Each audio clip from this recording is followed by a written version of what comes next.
So my friend comes and he's like, she's not taking this seriously, so I'm going to talk to you. This is what's going on. She needs to go to the ER right now. A person that's always kind of set a little bit on the outside of things looking in. It's about like who you are, who you're surrounded by, and who you're relative to. It also was a challenge for my confidence and even my own intelligence and my own drive because I was surrounded by people just like me. And there's always going to be people who are that little bit better than you. Didn't start to build my confidence as a student and a person until I went to college. So it was like the first time, I think, in my life that I was in the majority every single day. I got this rejection letter that I still have. It said a lot of stuff, blah, blah, blah, blah, blah. But at the end of it, it had this line, we hope that you are able to join a program that is suitable for you. I mapped out a plan that fall. So I was like, I'm going to ace all of my graduate courses. I'm going to do as many research rotations as possible. And I'm going to reapply and I'm going to show them I belong there. There was a prevailing sort of message that I had internalized a long time ago that if you left academia and went to pharma, you had failed as a scientist. You were going to the devil, so to speak. You're taking the easy way out. What do you think it was that drove you to not to take things seriously, especially when you're even in the doctor's office and it's telling you like you need to go and see something? What was it? I think it was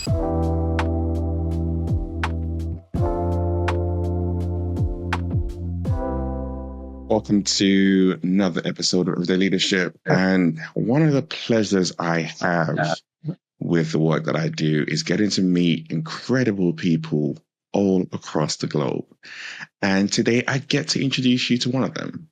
She is currently an executive director, global head of diversity, equity, and inclusion at, a small organization called Novartis, one of the major pharmaceuticals in the world. And her role actually spans like two major divisions of looking after 17,000 people. Yeah, that's a lot of people. But that's who Dr. Anastacia Awad is. That's the role that she plays. And today we're going to get the pleasure of delving into her story. How are you doing, Anastacia? I am well, thank you. That is quite the introduction. I'm going to have to use that moving forward. Drop in the ocean.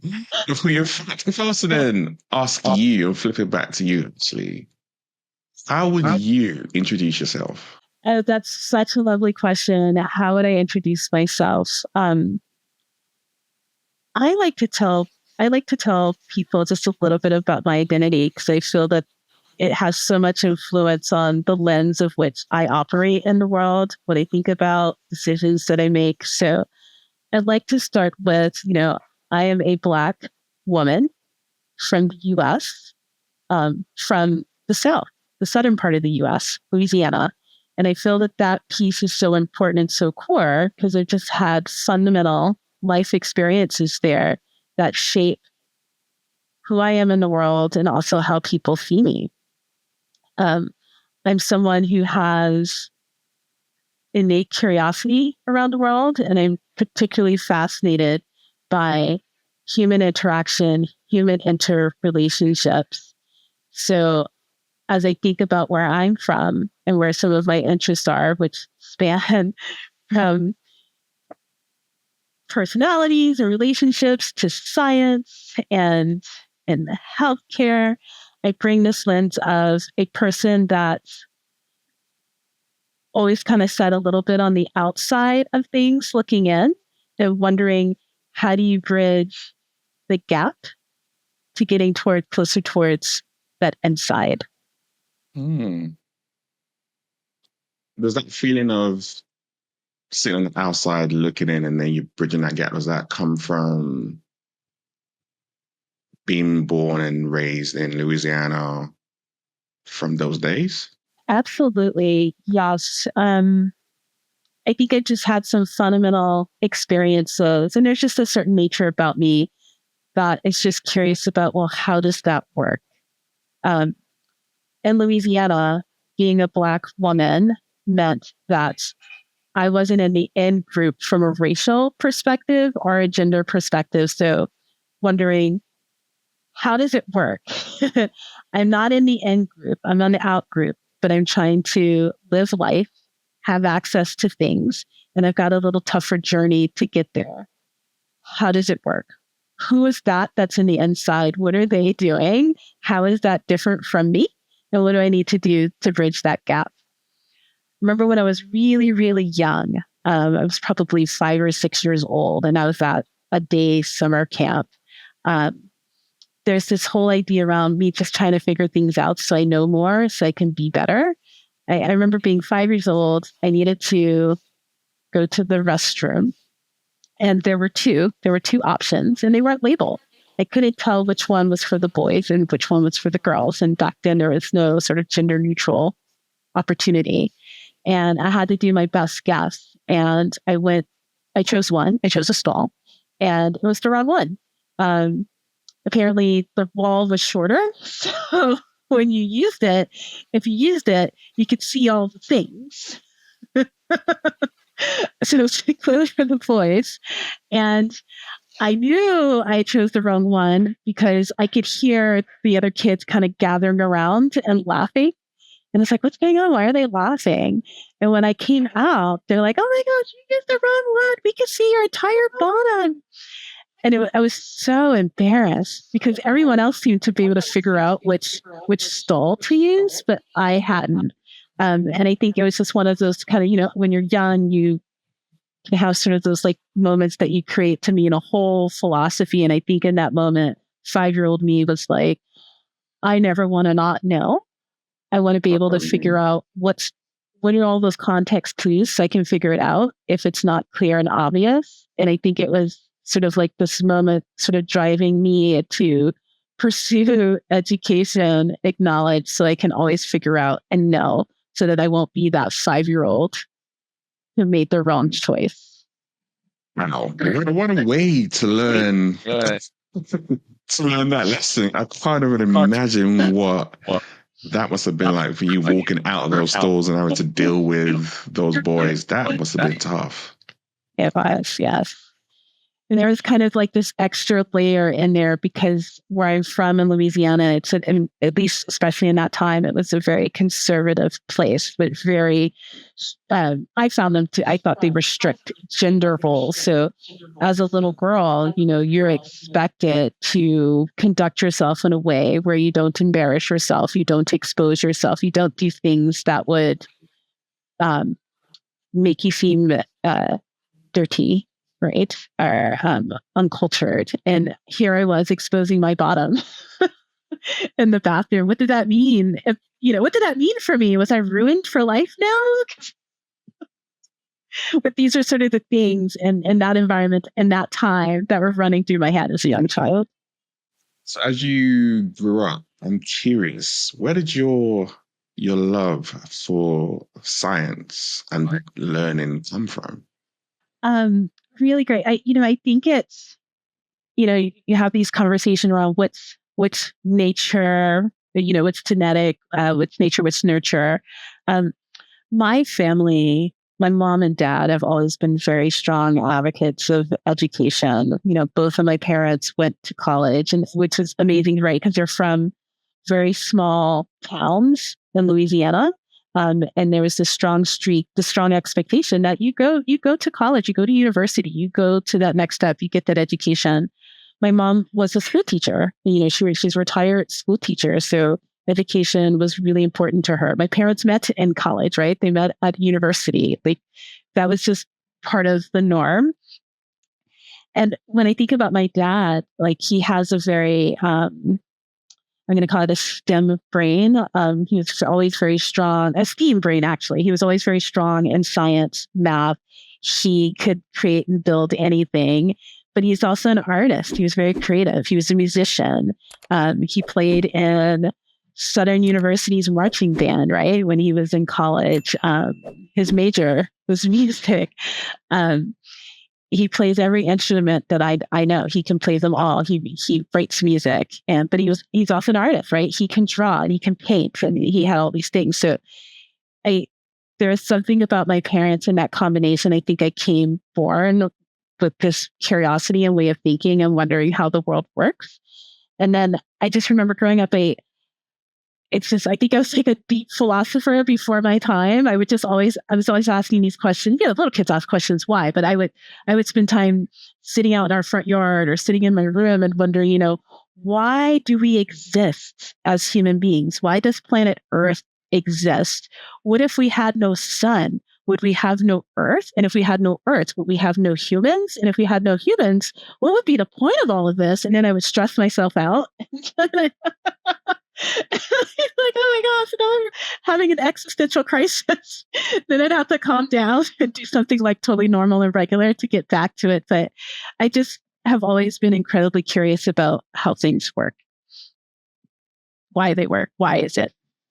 And from that young age, you say when you're like a teenager, did you know at that point in time that, 100% because of that curiosity, you're definitely going to go into science? I mean, I like probably those kids growing up, I had the chemistry sets. I was very lucky to grow up in Louisiana, and I had grandparents that lived on a farm.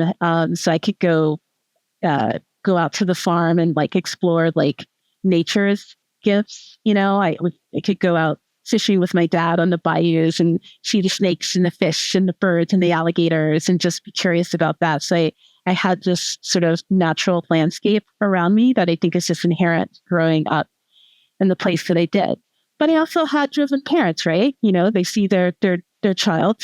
She's naturally inclined in some of the intellectual things. I came out, really strong in reading and strong in math and strong in science, I was a straight A student for the most part. And they look at that and they say, hey, listen, you're really good in these things. Go be a doctor. Go be a doctor, go be an attorney, be a lawyer, go be an engineer. Like they had the plan, right? So I don't know how much of that, in the beginning was, my natural interest in these sorts of things, or it's my parents like, you're good in science and math, so here are your options for your career. Go make us proud.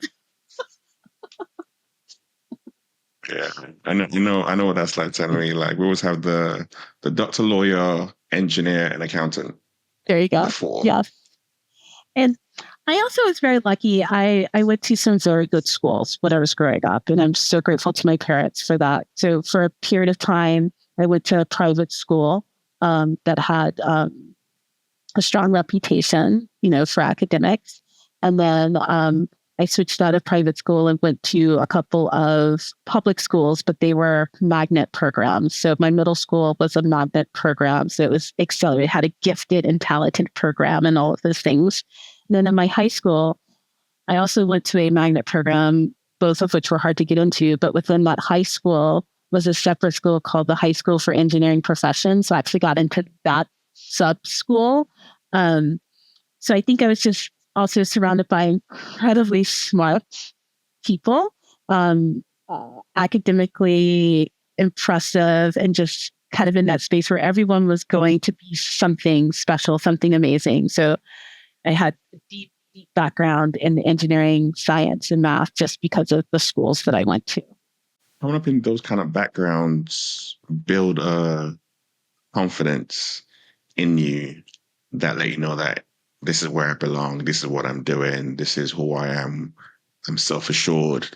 Was that helpful to grow up in those kind of environments? Not really, because I will tell you, obviously it's helpful, right? It's clearly helpful. And it was important that I be in academic settings where I was challenged, keep yourself fresh. But I was at schools where everyone was just like me. They were also really smart. So if I'd gone to a more traditional school, I would have been the smartest person in the room. I would have been the valedictorian. It would have been all of these things. But I was in the school with everybody just like me. So it was a lot of pressure, and it was much harder to stand out. Obviously, I graduated well. I got a full scholarship to college, academic scholarship, all the things. But it also was a challenge for my confidence and even my own intelligence and my own drive, because I was surrounded by people just like me. And there's always going to be people who are just that little bit better than you. So I actually didn't start to build my confidence as a student and a person until I went to college, until I went to university. I just didn't think I was that smart. It's like there's somebody smarter than me. That's a computer because, like you said, you got a full scholarship ride to college. Yes. So you're obviously doing really, really well. Yes. Being among all the smart people. So you had like some sort of confidence, like, I know my stuff. Like, I'm good at what I do, surely. I know it's strange. As I think about it, I would like to go back to like teenage me and say, "What's wrong with you?" But it's about like who you are, who you're surrounded by, who you're relative to. I have high admiration for people with intelligence, not just like, do you know the subject, but how they use it, how they apply it to the world. I find it impressive. And so I was always impressed with my peers and middle school and high school, and how they used their brain and their intellect and how they applied it. I just always thought that was really cool. And so, but I also have the story for myself, like, oh, I'm not like that. But I was. So when you went to college, what changed? What shifted for you? Well, I think it was like one of those like key sort of moments in life. It was a moment when I felt like I came alive. So I went to a historically Black college and university, or HBCU. I went to Florida Agricultural and Mechanical University. It's in Tallahassee, Florida, in the U.S. And that's where I got my full academic scholarship. I got a lot of academic scholarships to a lot of different places. But this one I chose to go to. And it was really interesting because both of my parents went to HBCU as well, just a different one. They went to Southern University in Louisiana. That's where they met. And so in my formative years, I grew up going to Southern University because my dad was still very active on the music scene there. My mom continued to go there. She got her master's degree from there as well. So I grew up on that campus. I grew up sort of in that Black community experience. But I was also going to schools where I was in the minority, and we lived in a lot of neighborhoods where I was in the minority. So I had this kind of interesting experience, right, of getting taste of it, but then also not in my everyday life. So going to FAMU was really cool on one hand because it was free, right? And I was in the scholarship that I had meant that I would be housed in similar housing dormitories with people that had similar scholarships to me. So again, I was in this community of excellence. But it was kind of strange for my family because I wasn't going to Southern University. I was going to Florida A&M, FAMU. So what is she doing? Why is she going to be around, Lou? I'm like, well, I enjoyed being a Southern Jaguar by proxy, but now I'm going to go do this thing. And it was amazing because it was like the first time, I think, in my life that every day I was in the majority. Every single day. And it's a hard space to find in the US that you can be in a majority of people who are similar in terms of not only how you look, but how you think. They're focused on their education. They're focused on the future. They're focused on innovation and changing and just making impact. It was intoxicating. I could go into almost any social situation and I could have a really cool conversation. I understood all the social norms, all the topics. I could ease my way into multiple social groups. I was super engaged. I maintained my grades. I graduated magna cum laude, which is great. My major was biology. I was active in a lot of organizations on campus. I ran for a political role on campus. I was elected as the electoral commissioner for a while. Like it was life. It was life. I got to go to parties. I knew all the music, right? I could dance to all the music. It was like, what would be possible if you're the majority? I got a taste of that for 4 years. The sense of belonging was off the charts. And I'd not felt that before. Those 4 years, I had it. I think that's probably one of the hardest things to explain to people, especially when you live in a Western world, because a lot of the counterparts are so used to being in the majority that just don't understand what it's like, and trying to explain that difference and that feeling of just feeling that you can, it's like your stress levels just go down. Yeah. Want a better way, just feel like, oh, I'm home, I can breathe.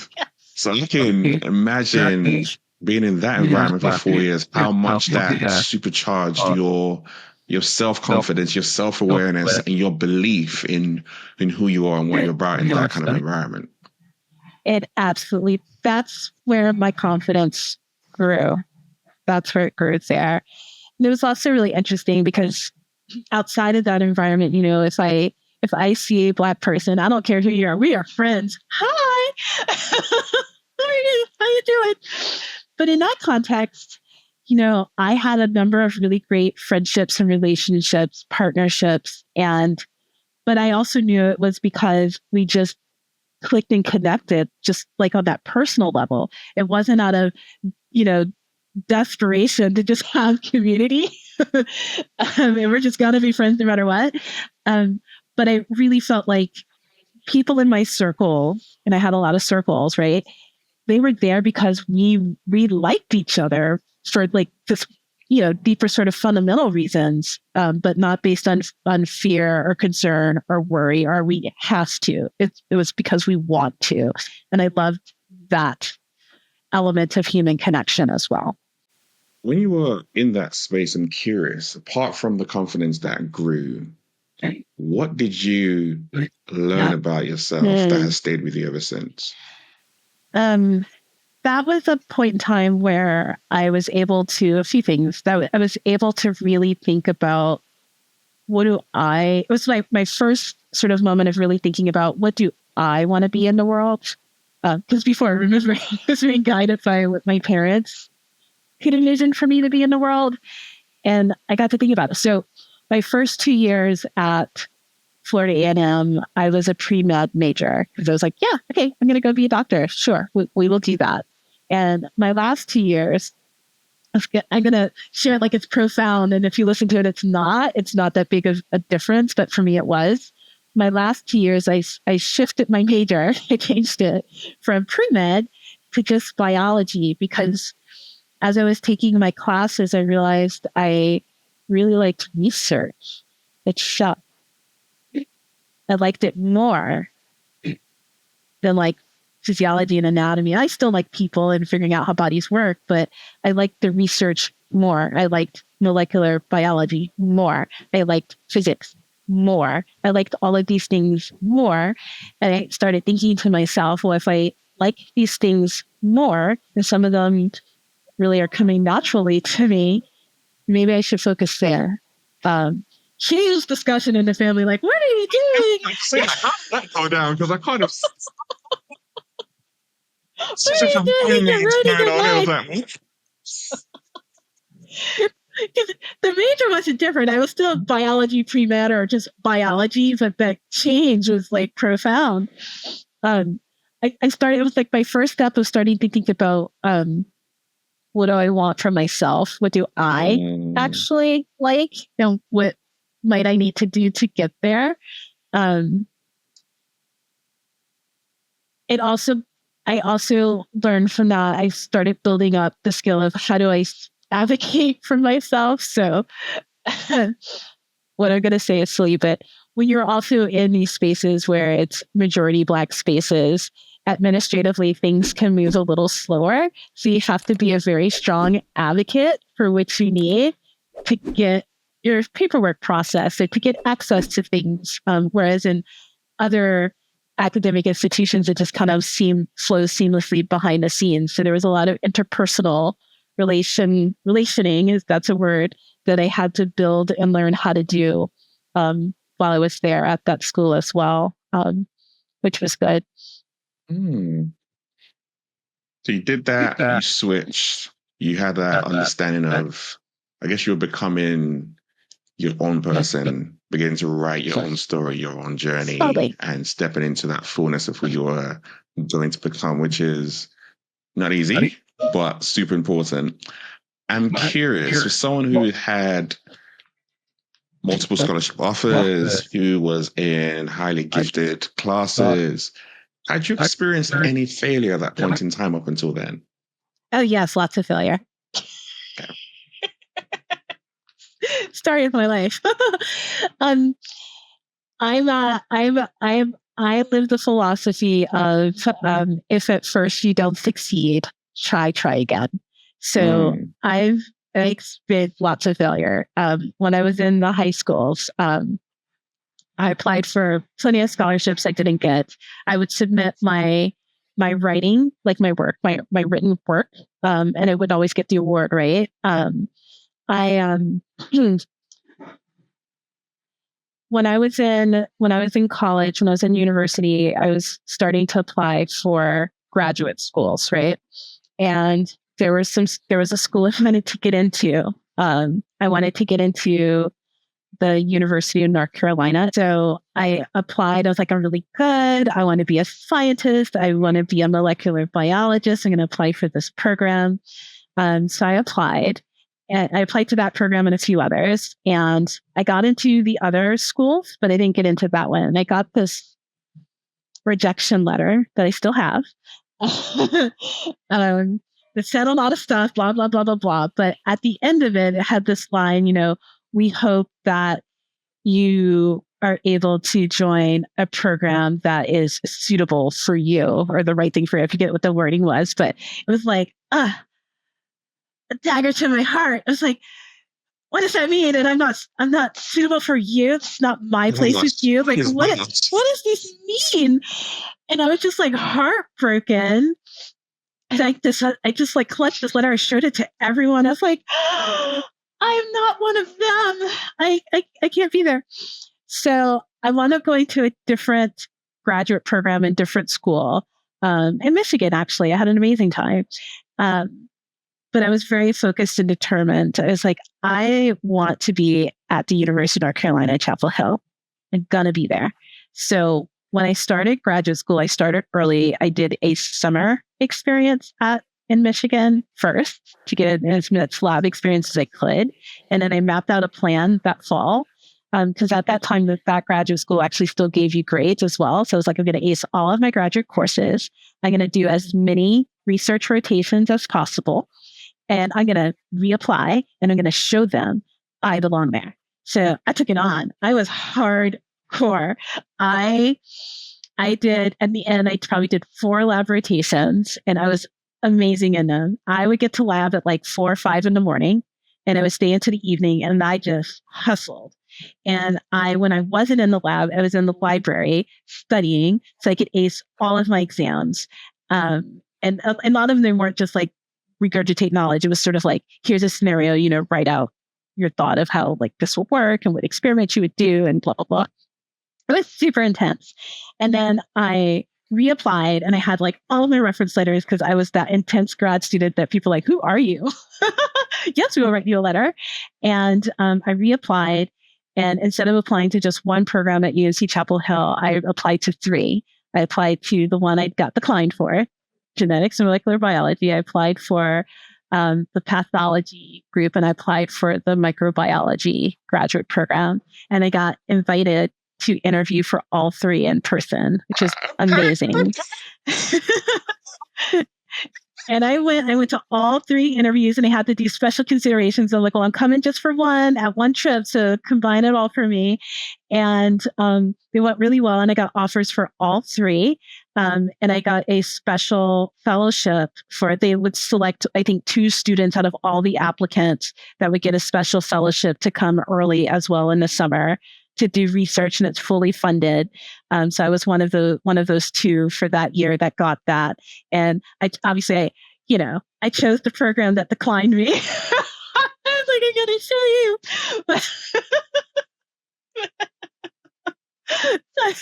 But I got in on the second try. So I know failure. Honestly, that for me is an amazing story, actually, because it's, you took it and you're like, no, I'm going to prove a point. But I do deserve to be there. And not only did you say I deserve to be there, you deserve to be there with extras on top, which you never had in the first place. And I think there's so many times when we go through rejection, it's all about our perspective. We can let us knock us down, which to feel that's part of human nature, but now becomes what do we do with it afterwards? After we've gone through our self process. For some people, that might involve a lot of moaning and complaining. For some people, it might involve eating a lot of ice cream. It's not what it looks like. It's not Vegas.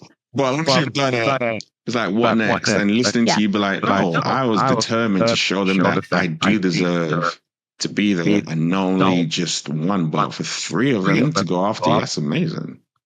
It felt really good. It felt really, really good. Some of my friends were like, are you going to throw away that rejection letter now? I'm like, no, not. I'm going to hold on to that. When you think about your career, obviously you did that, you got your doctorate, you're absolutely amazing. You moved to New York, and you're living in New York. And I think that's when things began to change for you, when you almost died, right? I did. Yeah. Yeah, I did. Yeah. New York was also, I said, going to an HBCU was like one of those kind of pivot moments of me just kind of cracking that egg a little bit into like, who am I as a person? Moving to New York, doing research in New York City, and having that kind of life experience where I had a medical emergency was another one of those moments. New York was fun. I mean, even without the medical moment, I needed to be there. I got to experience another part of me, like I would describe for people. Like I was there 5 years, and that first year and a half, I tell people all the time, that was the year New York City forces you to ask yourself, who am I? Because it's like such a cultural shift. I mean, picture this. I'm coming from the south of the US. I was from Louisiana. I went to school in Florida. Then I was in North Carolina. And even back then, I told myself, these are different states. They're all the South, right? They're all pretty similar. And then I may as well have come straight off the farm, how I landed in New York City. It was so different. I went from, in the South, you speak to everybody. You make eye contact. You say hello to everyone. You don't need to know them. You can have a whole conversation. It's all good. To New York, where if you do that, you're probably in danger, right? You don't do that. I learned really quickly. If someone makes direct eye contact with you and talks to you, something's wrong. Abort. Leave. So that was hard. It was also interesting that everything was a competition. Even if you're just trying to get a bagel, who could get in line first? Who can order first? Who can get the last one first? It was a lot. And New York City is like a 24-hour city. And here I am, fresh off the farm, so to speak. And I'm like, oh, what's that? Oh, what's that? Oh, what's that? Oh, my goodness. I can do that too at 3 a.m? Sure, why not? But it's like, why should I be doing that? When am I going to sleep? What's going on? There was just a lot of stimulation. And then there was a lot of sort of interhuman relational things that were just very different. I was used to people that just without you having to earn it, slow down, take their time, talk to you, get to know you, good intentions, all the things, to some of my experiences in New York City where it was sort of every person for themselves. People prioritize themselves above others. People are interested to engage with you for, very specific things. And once that's satisfied, like they got the thing, they got the connection, they got the whatever, you're done. And that was a social contract for people. I just didn't know it was a contract, and I didn't know what the terms were. I had to learn them very quickly, but it was, and it was really hard because, I spent a lot of time just like, what am I doing wrong? Who am I here? And do I want to shift myself to be more like these people in New York City? Or do I want to hold on to who I know myself to be and what my value systems are, and then just try to exist and modulate and change a little bit, but just kind of hold on to who I am? And in that first year, I had to understand and explore that. to figure out, well, who am I actually in this world? Who do I want to be? How much do I want to bend? And how much do I just want to hold firm to my values? I ultimately chose me, by the way. But in that first year, I guess, before we go into what happened to you, why did you decide to stay? Because that can be one of the hardest things, where you're in an environment that can feel like it's in complete conflict with who you are, what you're about, how you've been raised, your values. And I guess you always have that choice of, do I go somewhere else that feels more comfortable, or do I stay and fight it out? So why did you decide to stay? Yeah, I decided to stay because, in spite of what I just told you, I found the city electrifying. It was also one of those moments, like I said, I had to decide who I was, and I chose me. But the me I chose wasn't the me that was in the South.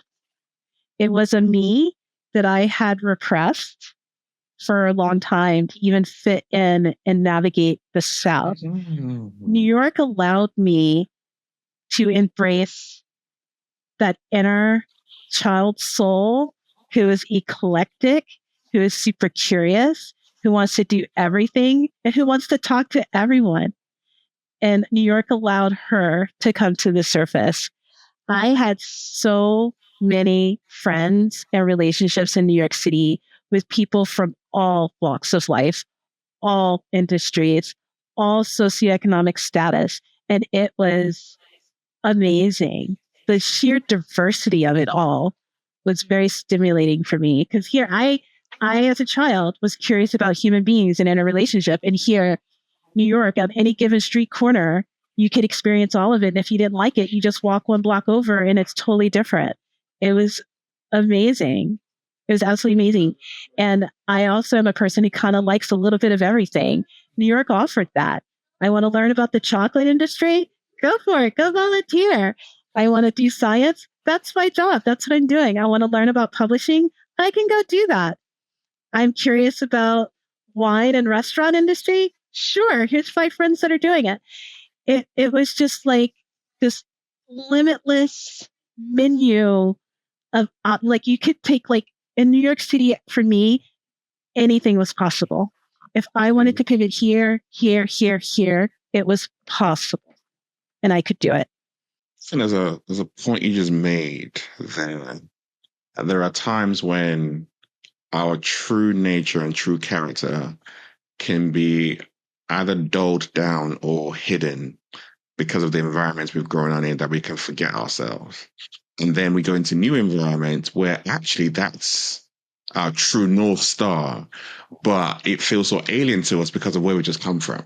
And taking the time to go through that process of unlearning and unshedding to fully step into that, like, inner self, that's the process and the work that people can do, that was required from people. But there are times that you run away too quickly before you finish that process, and you forget about, that's me. And you saying that, no, that curiosity that I always had as a child, that was my environment. New York's the environment that I could thrive in there. I could step into that.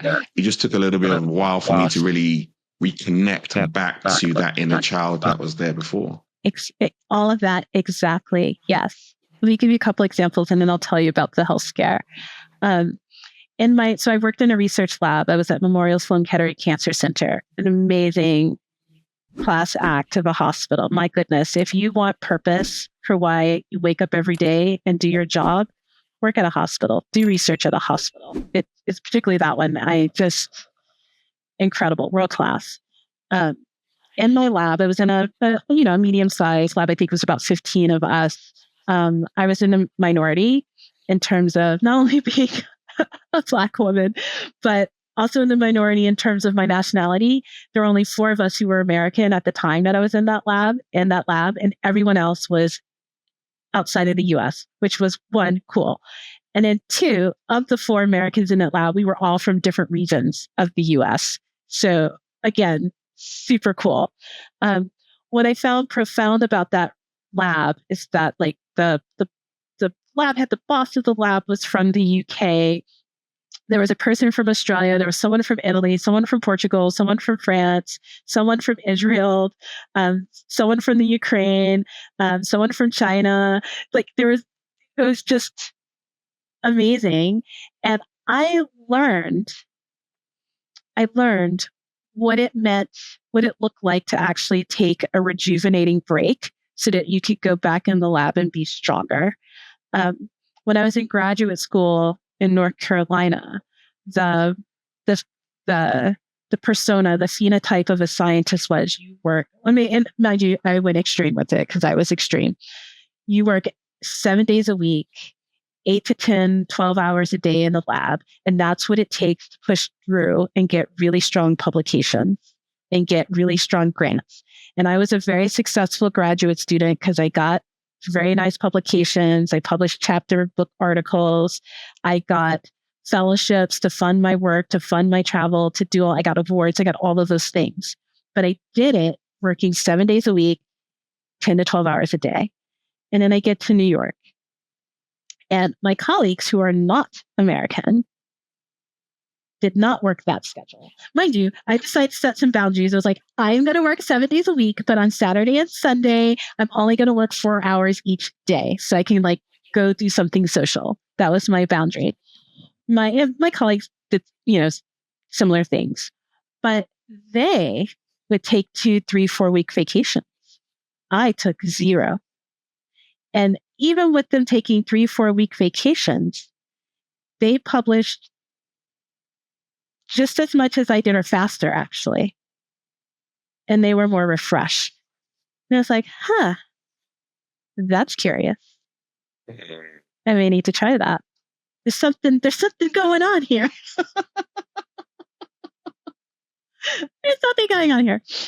I learned how to do excellent science in a healthier way with more well-being.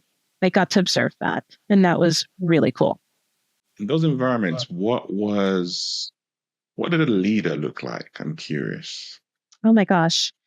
In that environment, as I think about my mentor who was there at that time, I actually wrote an article about him when he passed, because his leadership style was amazing. And it was probably also a time in my life, before, as a graduate student, you needed just a bit more hands-on things. But as a postdoctoral fellow, his brand of leader looked like this. He trusted the people in his lab and their expertise.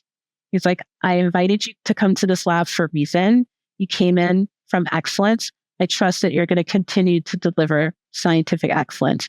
Use me as your muse, use me as a sounding board, use me if you see an opportunity you want and you want me to leverage my network to get it for you, use me for these things, but I trust you.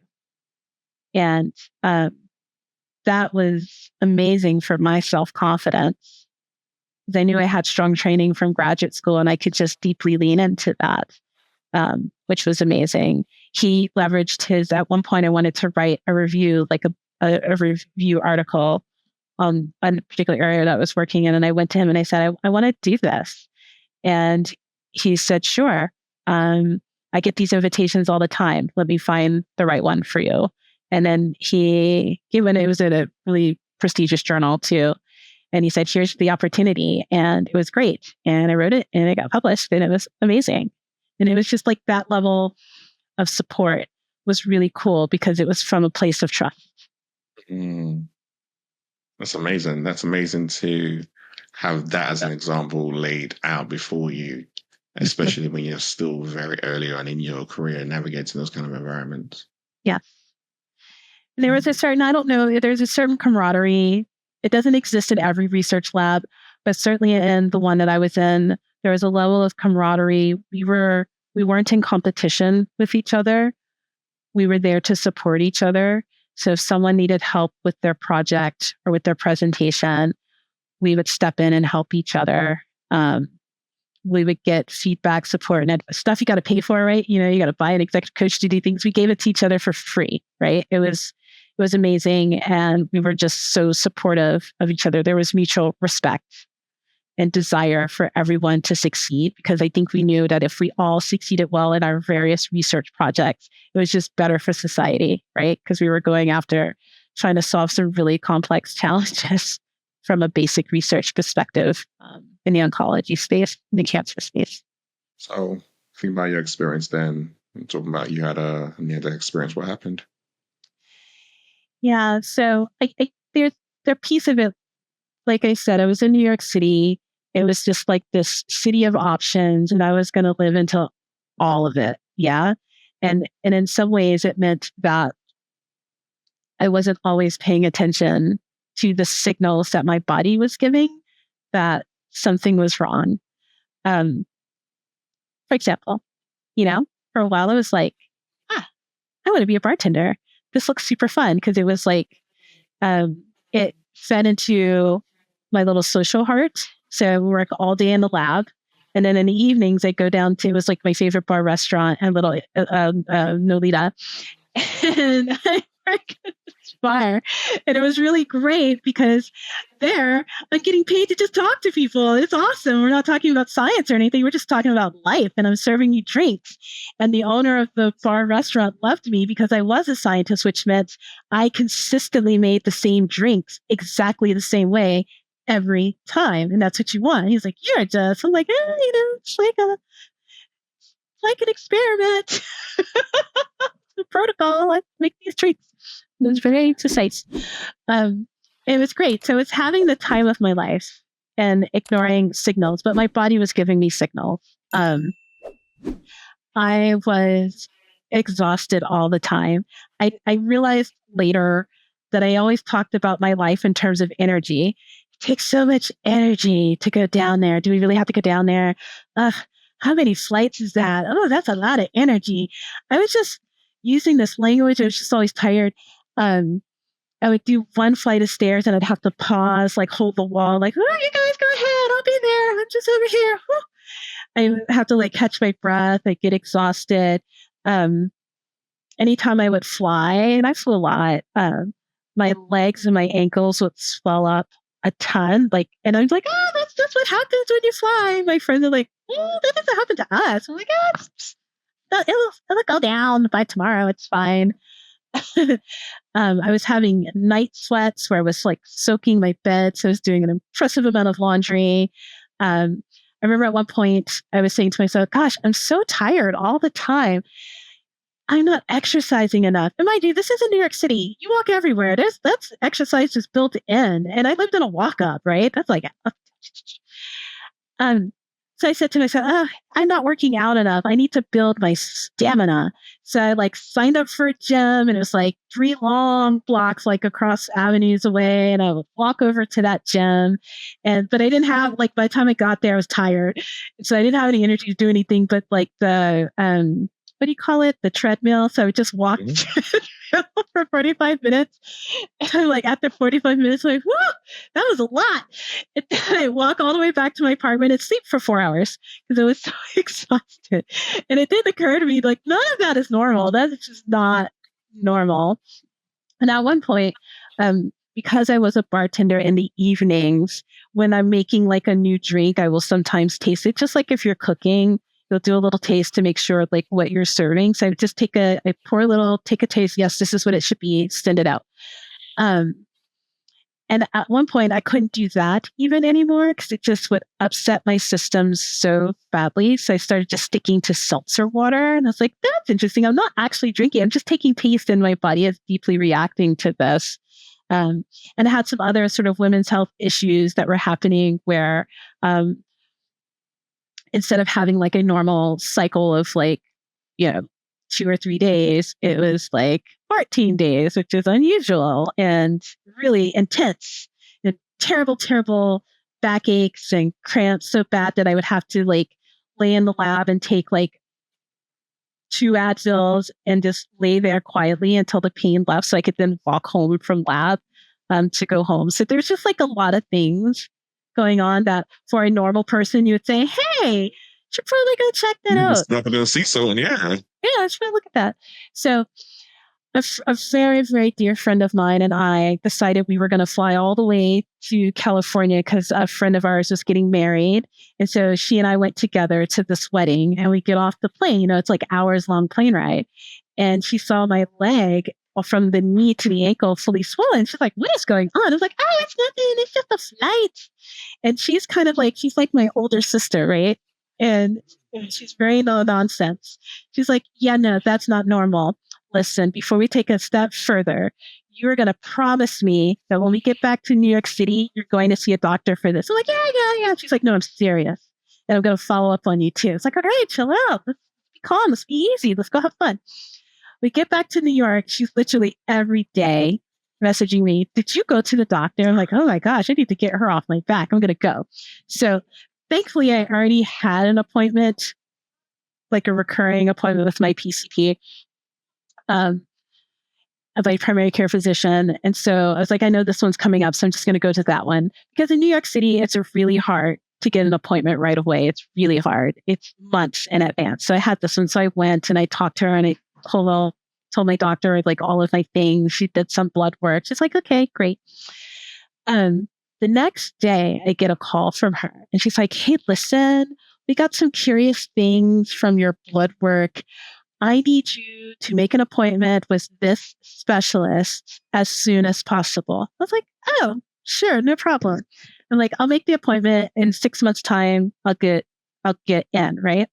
So I call the specialist and make an appointment, and he is available the next day, which is unheard of in New York City. That's how serious my situation was. It was like emergent, but I wasn't picking up in my mind, like, this is serious. Like, who gets an appointment within 24 hours in the city?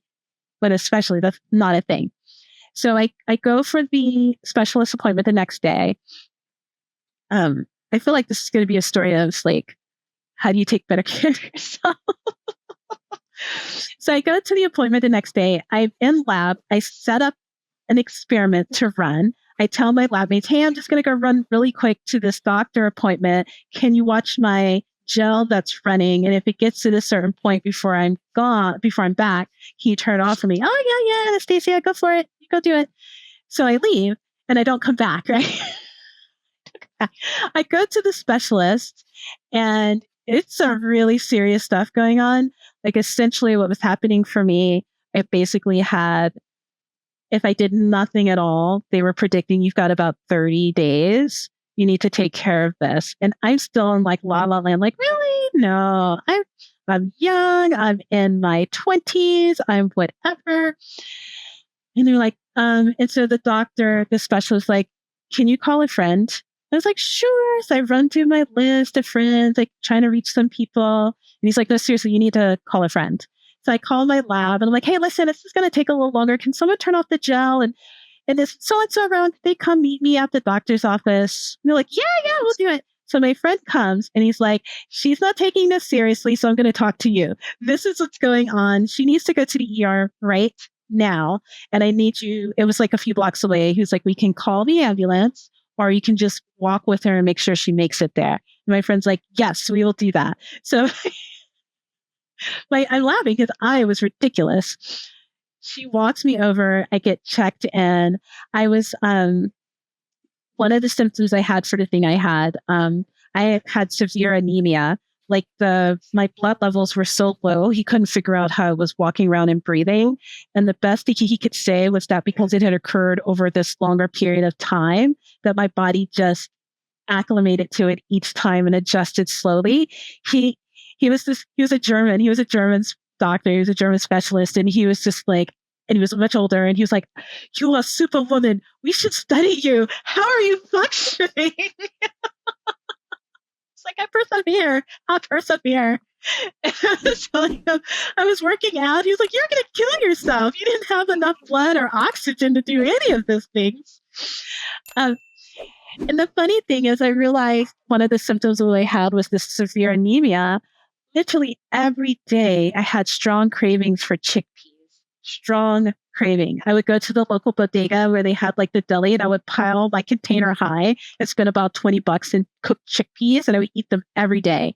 And I didn't think anything was weird about that. And you obviously can't eat that many chickpeas at a given time, so it caused other issues, right?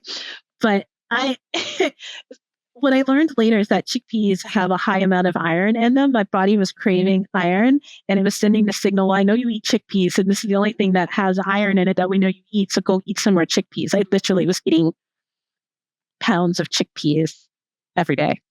What do you think it was that drove you to not to take things seriously, especially when you're even in the doctor's office and it's telling you like you need to go and see something? What was it? I think it was absolute denial. I think for myself, because I had that whole thing of, I'm going to be strong. I'm going to be smart. I can do anything. I'm not going to let anything get in my way. If there's something that's slowing me down, I'm going to figure out a way to overcome it and push through. That was just kind of like who I was in the world, right? If I'm tired, I'll figure it out. It's just these are the things I can control. These are the things I know. I've got too many things to do and I'm going to do them all. So let's just figure out how to do them all. And so I think I was just like in this deep denial. And then I was like, I'm young, I'm healthy. There couldn't possibly be anything wrong with me. After going through that, almost dying, almost literally turning into a lab study. How did that experience change things for you? Because I think it was in the back of that you started to think about research, but also around your work around D&I and the whole inclusion piece coming together, right? Yeah.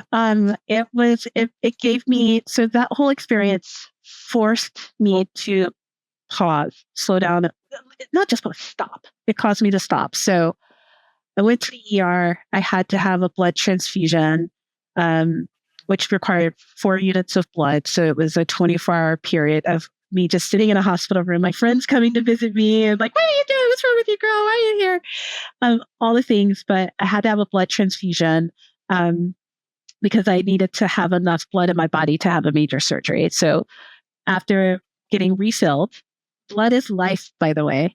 I was like, I get it. Like, if vampires are real, I understand. Blood is life. Like, who I was dragging into that hospital pre-blood transfusion and who I was after. I thought I could fly. I was like, oh, is this how everybody else feels? This is life. But I needed to do that in order to have a surgery. So I had a major surgery. I was in the hospital for about 5 days post-surgery. And then my mom, she came up to stay in a hotel room with me before the surgery and then after. And then she packed up all my little things and we went back to Louisiana where I spent 2 months recovering at home. And so it forced me to just stop. Here I was in a small town in Louisiana, New York City and the lab and the socializing and all the things far away, all the deadlines, all the things far away. There was just me sitting quietly in a small town in a house, watching the crawfish crawl and the birds sing and reflecting. And it was like that made me realize my mortality, I guess. And I was like, okay, that could have wound up really different through my own just denial, but also even in the surgery, like that surgery, there were some complications that came up during the surgery that were life threatening. It's like it could have just been over like that. And I was asking myself as I recovered, is that what I want my life to be? Is that the story that I want it to be? Anastacia, went to college, went to grad school, went to New York, did all this work, did all these things, stressed herself out so much she didn't pay attention to her health. And in the end, like, is that what I want my life story to be? Or do I want something else? And I wanted something else, right? So I started thinking, like, who do I really want to be? Do I want to stay in the lab and contribute to society this way? Is that who I am? Or am I some other combination of things, which I decided I was? And how am I going to go after that? How do I honor someone who loves science, but is also bubbly and fun and likes to connect and be around people, who's deeply curious about human relatedness, but needs variety? How do I honor her? And I just spent those 2 months asking myself, who am I and how do I honor her? And at the end of that, when I eventually went back to New York City, was really different, but I was focused. It's like, I'm not going to continue in the lab. I'm going to give myself some time and start to, obviously I'm still very structured. So I started putting together a plan, like, who am I? What kind of role, what kind of job do I want to do? And then who do I need to meet to understand how to make that happen? And then what kind of job search do I need to do to find the roles I need to find to make that shift? So I decided at that time I wanted to do something that supported the science. At the time, I was describing it as scientific administration, but not the actual science, because I love the science, but I kind of love all the things that surround and enable the science more. I liked it more. So I said, okay, let me get there. And I kept it open. Yeah. I said to myself, well, where could I do this kind of work? I could do it in academia. I could do it with the government. I could do it in industry potentially. So I reserved, instead of going out and socializing, I reserved every Friday evening for my job search where I had like my criteria of things I liked. And I looked at every possible type of organization to see what's available. And I did that every Friday for weeks, months even. And the role at Novartis showed up one day and I read it and it looked like they'd come to New York City, looked at me, and then created me on a page. And I said, this is my job. Let's go get her. It's amazing to feel seen, should I say, in that way. To have something that lines up with where you're at mentally, and have something there available for you to then integrate both of those two worlds together. But did you have any, I guess, apprehensions around that? Because going into big pharma from your environment, you just described as being very diverse, very fun, very different, into a big pharma environment, which predominantly feels like, I guess, what your high school felt like. Were you thinking, am I sure this is what I really want to do? I had apprehensions. I'll say two things. One, I think even at that time, I was so naive. I had no idea what I was getting into for pharma. So I was like, yeah, it sounds great. Let's do it. But the actual apprehension I had was actually about transitioning from academia into pharma and what my mentors would think of me. So I was very stressed out because there was a prevailing sort of message that I had internalized a long time ago that if you left academia and went to pharma, you had failed as a scientist. You were going to the devil, so to speak. You're taking the easy way out. Having been in pharma a long time, I don't find pharma to be the easy way out. Trust me. But those are sort of the messages. So I agonized a long time over it. I was making the choice, but I agonized about how I would tell people. And I was particularly concerned about my graduate school advisor who had trained me in North Carolina to be a scientist. She had put so much into my development as a scientist. I remember it like it was yesterday. It was in New York City. I was at Sloan Kettering. I reached out to her to ask if she could have a phone call with me, and she said yes. And I remember going into a chemical closet, the only place I could close a door. And I called her and I confessed, I'm using these words, I confessed my intentions to go into pharma and that I had a job offer there. And then I cried, bawling on the phone, saying, I'm so sorry to have disappointed you and to have wasted your time training me to be a scientist. Please forgive me. And this woman laughed at me on the phone. She said, you silly goose. She said, you have to live your life for you and make yourself happy. And anything you choose for yourself that makes you happy, I support you. And that just made me cry more. It made me cry more. Those are powerful words. It was amazing. I wish I could have released myself, but she released me, right? If that makes sense. How long did it take you for you to release yourself then? I still work on that, right? Every day in different iterations, I'll be honest. as my career grows, my roles change, the expectations of how I lead change. I have to work on that. In the time you've been at Novartis, you've had a lot of accomplishments. What are some of the ones that you are proud of that you've done, some of the changes you've been able to make in the environment? I love this question. There's a number of things I'm proud of. The first is when I first started at the organization, I was a scientific program manager. So I've been brought in to manage some of our early scientific training programs. So people that were postdocs at the company, university students coming for internships and everything in between. And in my time when I was leading those programs, particularly like the university programs, and we had like this post-baccalaureate program where once you finish university, you would spend 2 years with us, so that if you were considered high risk to go to some of the top tier programs, like I was back in the day, in 2 years, we would accelerate you so you would be the top tier candidate for those programs.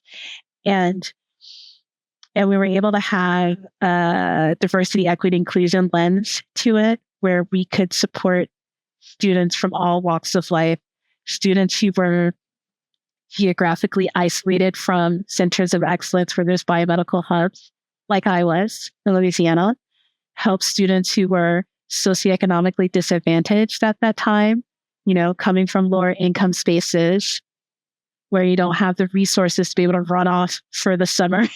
Your parents like fund your apartment and things. For students who may have been first generation college or university, where unlike me, didn't have parents who'd went to university already to help guide them on their way. And then students who looked like me, that from like a US census perspective, you didn't see high numbers of them in the sciences because it's just so hard to get in. What I failed to tell you is like one of the fellowships I got when I went to Michigan for that 1 year grad school, it wasn't the regular fellowship. It was the one reserved for people who looked like me. And I was like, yeah, this is great. But on the other hand, I was like, but why can't I have the regular one? Would you have not accepted me if you didn't have special funding?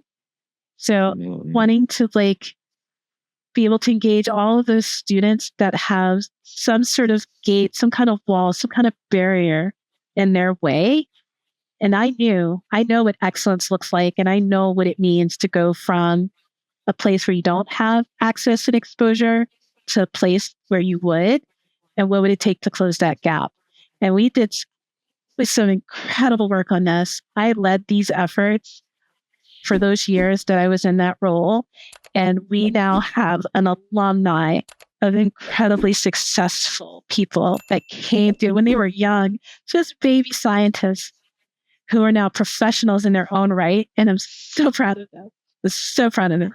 And they are continuing the legacy. They have their PhDs, they have their MDs, they have their businesses. They are driving change. And I'm so proud of them. So if I did nothing else in the world, I could live just on that alone. But that's not the only thing I did. I've done at Novartis, but that alone, I could cry. I'm really proud of them. They're standing on their own. They don't need they have their own agency now. They don't need specialized programs to lead them and to lead. They are leaders now on their own. They're doing it. They're absolutely doing it.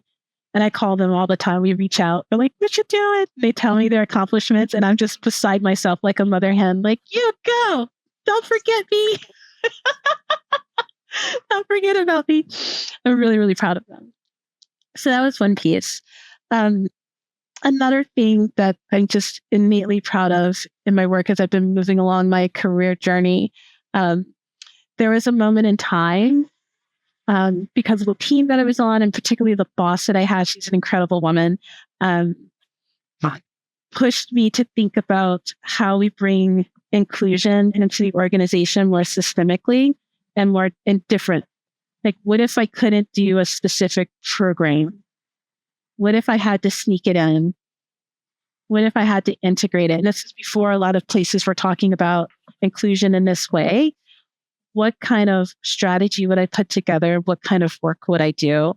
And she gave me an open runway to dream big and then put plan into action to make that happen. And during that time, I got to do some really cool things. I often will call it like my cauliflower and mashed potatoes approach to DEI. How do I sneak it in?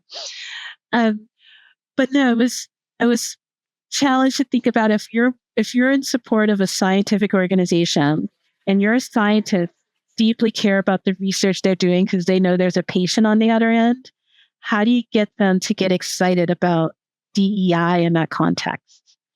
And so that embarked some incredible work around inclusive decision making. So if we think about what's, in my view, what scientists most want, they want to do good science. They want to be able to take all the evidence and data available, look at the challenge you're trying to solve, and make decisions that enable better science. So how do I get them to bring DEI into how they make choices and decisions around the science? And I'm continuing that work, by the way, because it's something that I feel is so relatable to the business work that they're doing. It makes sense. I believe that DEI lives in the everyday choices that we make, the big ones, the little ones. That's how we make value and impact. And I got to drive some experiments in that space where we were able to demonstrate the impact and value of thinking about inclusion in those moments of choice. And I just think it's so cool. It's applied DEI. And I love it. I'm very proud of that. I'm proud of the work we're continuing in that space. And then lastly, I'm really proud. Well, I've got some work ongoing that I just don't think it's ready to talk about just yet, but I'm really proud of sort of like the coalition of leaders and the networks of champions that we continue to build around this work. I have almost in some ways the best job in the world. I have a good problem.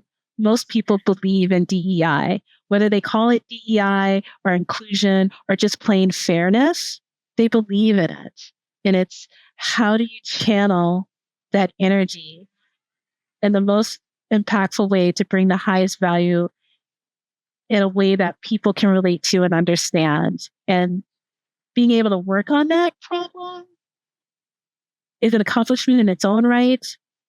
And it's exciting to me. So right now, I'm positioned where I'm thinking through how do we integrate it from that lens into everything we're doing at the company. Yeah? So we think about all of our talent processes, how we make decisions around talent, and what our talent journeys look like, bringing that inclusive lens in. And I've got some strategies now in place that have been enforced, right, to help drive that, which is exciting. I get to continue this work on what does the environment look like if you have the DEI lens? What questions are we asking each other in those meetings that lead to the decisions we make? And do we have the DEI kind of baked in to how we ask questions, how we bring in diversity of thought, and who we're bringing in to ask these really powerful questions, to doing some experimenting around that. And then the part that just makes my heart sing is working through how do we think about the DEI in our actual science, in our actual clinical trials.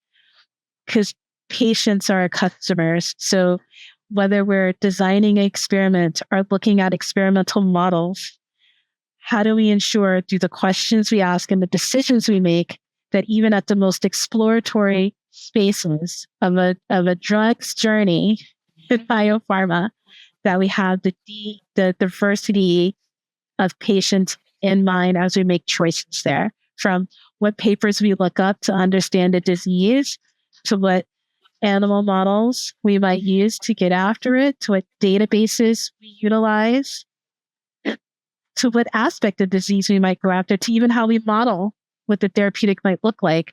Are we asking questions that have DEI in mind?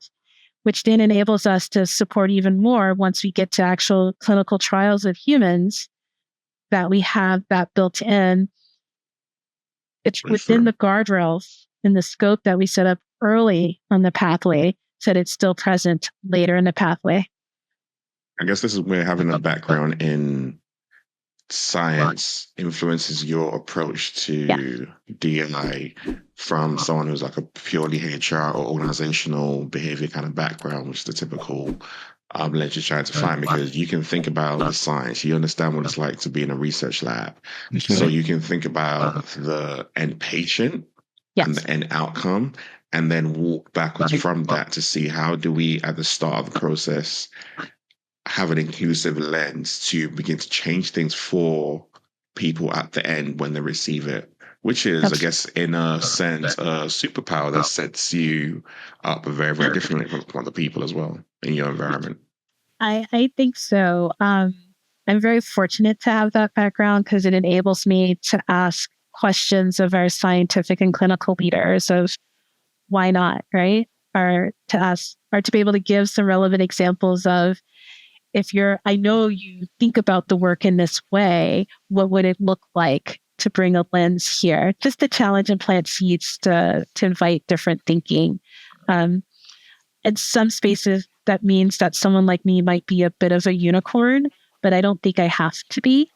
I think this curiosity around diversity of patient can be cultivated if people not only have a willingness, and most people do, but that they also feel that they're empowered to bring that lens into that moment, even if it's not in their title. So when you think about the legacy that you like to have in this field, what does that look like for you? I would love if all of this works really well and gets implemented in this field. I would love for my legacy to look like this, right? You've got a patient and with their doctor, and they're having a conversation, right? About their medical history, about their needs. And the doctor's going to come up with a plan for them. And as this patient is sharing everything that they know about their symptoms, their lifestyle, their things, that this doctor says to them, wonderful, thank you so much for sharing. I also checked your molecular genetic profile as well. And these are the recommendations that I'm going to make based on who you are as an individual. That means that the doctor wouldn't be necessarily looking at them based on what they physically perceive them to be from a racial context or a gender context or a lifestyle context, that they would be including things that we just are innate to who we are, our physiology, our genetic background, our molecular composition, to really right size the treatment options. And then together, doctor and patient make the best choice or decision for that person's healthcare. As we come to the end of this, I have two questions. One, if I'm someone listening right now, I'm thinking to myself, Anastacia, I love hearing about your journey. I'm also interested in science, and I would love to work for an organization such as Novartis as an example. But I also don't want to have that feeling of being a unicorn and standing out. How do I navigate that to ensure that it doesn't go on my shine and I keep on standing out in this environment, which is predominantly in the West? Doesn't have people who look like me. What I would say to that person is to be very thoughtful. I say it to myself.